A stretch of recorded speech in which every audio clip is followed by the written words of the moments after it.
How to turn on new subscribers notifications on Facebook Lite. Hello guys, in today's video I'm gonna show you how to turn on new subscribers notifications on Facebook Lite. First thing, go to Facebook Lite.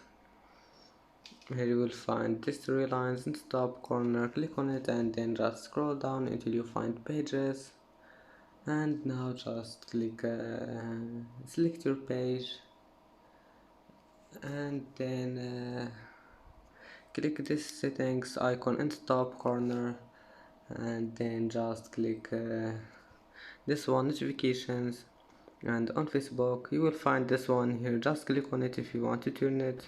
And that's it for today's video. If you like this video, please don't forget like and don't forget subscribe, and thank you for watching this video until the end, and see you in the next video.